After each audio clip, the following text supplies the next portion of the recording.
नमस्कार, मैं शारदा पांडे आसान ज़िंदगी किसी एपिसोड में आपका स्वागत करती हूँ। आज मैं आपको बताऊँगी कि आपके घर के बिजली का बिल कैसे कम आए। ऐसा मैं भी करके देखी हूँ। तमाम जो चीज़ें वो आपको भी बताऊँगी। इसके पहले बताऊँगी कि देखिए हमारे पीछे ये सोलर पैनल है। ये लूम सोलर पैनल है, तो इसको भी लगाने से काफ़ी बिजली की बचत होगी। इसके बारे में भी बताऊँगी। सबसे पहले छोटे छोटे जो टिप हैं वो आपको दूंगी कि कैसे बिजली का बिल कम आए।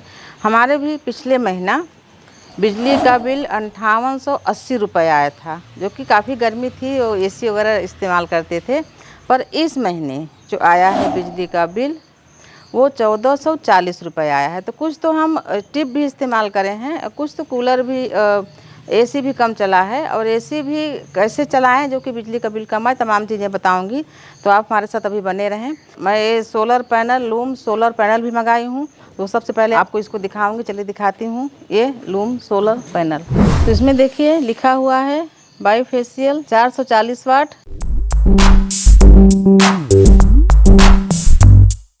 तो ये जो सोलर पैनल आपको दिखा रही हूँ ये बाईफेशियल है, यानी कि ये दोनों तरफ पैनल है। दोनों तरफ ये सूर्य की ऊर्जा खींचेगी, या जहाँ इसको लगाएंगे वहाँ पर जो छत होगी, यानी अलग अलग चीज़ों का अलग अलग ऊर्जा लेते। जहाँ पर छत जो होगी उसको आप सफ़ेद कोटिंग कर देंगे अगर, तो वो भी काफ़ी ऊर्जा संचित कर लेगा। जब सूर्य की रोशनी जब पड़ेगी तो काफ़ी ऊर्जा संचित कर लेगा। ऐसा इसका बनावट है। पैनल को हम पलट लिए हैं। ये इसका पिछला वाला भाग है।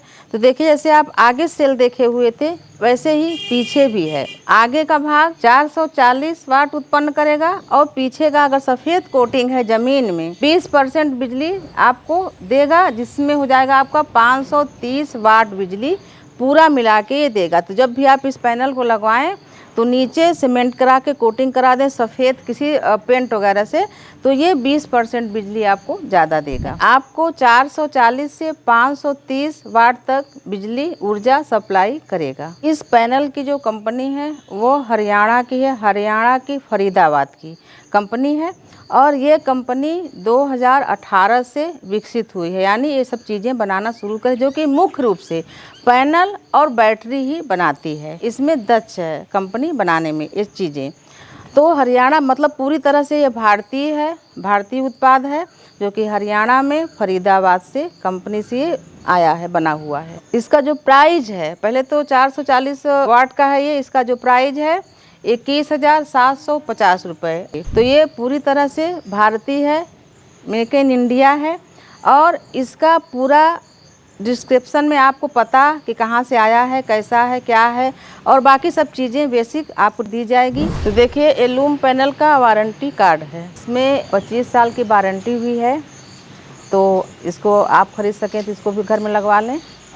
उसके अलावा भी बिजली का बिल कैसे कम आए वो भी आपको बताऊँगी, और दिखाऊंगी अपना बिल भी कि पिछले महीना हमारे यहाँ 5880 रुपये आया था बिल, अभी इस माह 1440 रुपये आया है, वो भी आपको दिखाऊंगी। जैसे पहले खून बढ़ाने और खून घटा था तो बढ़ाने का भी कैसे बढ़ा वीडियो दी थी, उसी प्रकार से। तो आपको मैं बताना चाहूँगी कि कई तरह के घर में बच्चे बड़े सब लापरवाही करते हैं, जिससे कि बिजली का बिल बढ़ता है।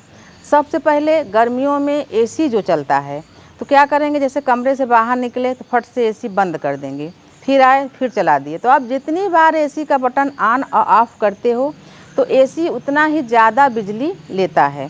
जब आप उसको बंद करते हो और खोलते हो तो बहुत अत्यधिक बिजली लेता है, फिर उतना उसको ठंडा करने में उतना ही ऊर्जा लगता है, बिजली लगता है। ऐसा कर, जैसे मान लीजिए आप 10-5 मिनट के लिए भी कमरे से बाहर निकले तो एसी चालू ही रहने दें, बार बार बंद ना करें, खोलें ना। और एसी हमेशा 24 डिग्री पर ही चलाएं, ज़्यादा नहीं, बल्कि और बढ़ा के चलाएं, से 25-26 चलाएं, ज़्यादा उससे कम नहीं करना चाहिए।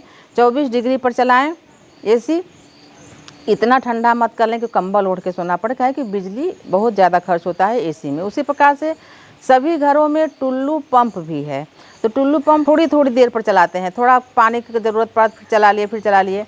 ऐसा करें कि जब भी जैसे कि टंकियां हैं छत पर, या पीने का पानी भरना है, या जैसे नहाने का जो भी, तो ऐसा प्रयास करें कि दिन में एक या एक से ज़्यादा तो दो बार ही टुल्लू चलाएं, ज़्यादा हार्स पावर का जो टुल्लू पंप होता है वो भी बार बार चलाने से काफ़ी बिजली खर्च होता है।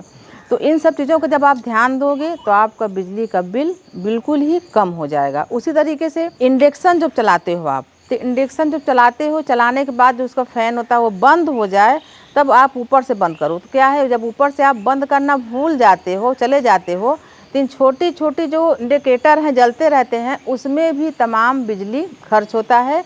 इसमें भी कई पॉइंट बिजली खर्च हो जाता है। इंडक्शन चलाए, उसका फ़ैन बंद होने पर उसको बंद कर दें। इसी प्रकार से घर में जितने लोग हैं उतनी मोबाइल है, उतने चार्जर हैं, और सभी अपने मोबाइल को चार्ज में लगाते हैं। लगाने के बाद और मोबाइल में आप जो चार्जर होता है आजकल देखोगे तो उसमें लाल लाल जलता है, दिखाने के लिए कि हाँ मोबाइल चार्ज हो रहा है। मोबाइल चार्ज हो गया तो मोबाइल को निकाल लिए, बटन ऑन रहती है, बिजली उसमें सप्लाई रहती है, उसमें भी बिजली खर्च होता है। उसी प्रकार से सभी रिमोट से टीवी चलाते हैं। सोने जा रहे हैं तो रिमोट से टीवी तो बंद कर दिए, पर उसका स्टेबलाइजर और टीवी का जो नीचे का इंडिकेटर होता है लाल, वो जलता रहता है, इसमें भी बिजली खर्च होता है। तो जब भी आप रिमोट से टीवी बंद करें तो उठ के ऊपर की भी बटन बंद कर दें जो चालू रहता है हमेशा। उसी प्रकार से जब बिजली की फिटिंग होती है तो सभी बोर्ड में इंडिकेटर लगा होता है, यानी लगवा देते हैं देखने के लिए कि बिजली है कि नहीं, वो लाल लाल जलता रहता है कूलर में और सभी बोर्ड में। तो इसमें भी कुछ कुछ बिजली हमेशा जलता रहता है और लगता रहता है। घर में सभी बोर्डों में इंडिकेटर नहीं होना चाहिए, जहाँ बहुत ज़रूरी है वहीं लगवाएं, क्योंकि इंडिकेटर भी बिजली खाता रहता है। जैसे कि अब फ्रिज मान लीजिए, फ्रिज आप खोले और फ्रिज अगर 1 मिनट से ज़्यादा आप फ्रिज खोले और घर में मतलब फ्रिज जहाँ है वहाँ पंखा चल रहा है, तो फ्रिज का जो तापमान है अंदर का ठंडा जो है वो उसमें गर्मी घुस जाती है, गर्म हवा घुस जाता है, तो उसको चीज़ें बाद में ठंडा करने में काफ़ी बिजली लगती है। तो इसलिए जब भी फ्रिज आप खोलें तो पंखा बंद रहे और फ्रिज में जल्दी से चीज़ें निकालें और जल्दी से रखें। अगर आपको फ्रिज की सफाई करनी है तो ऊपर से बटन बंद करके प्लग निकाल दें। कई बार क्या हुआ है कि फ्रिज की सफाई ऑन रहने पर ही करते हैं, यानी खुला रहता है फ्रिज, बटन खुली रहती है, फ्रिज की सफाई करते हैं तो कई बार दुर्घटना भी हो जाता है।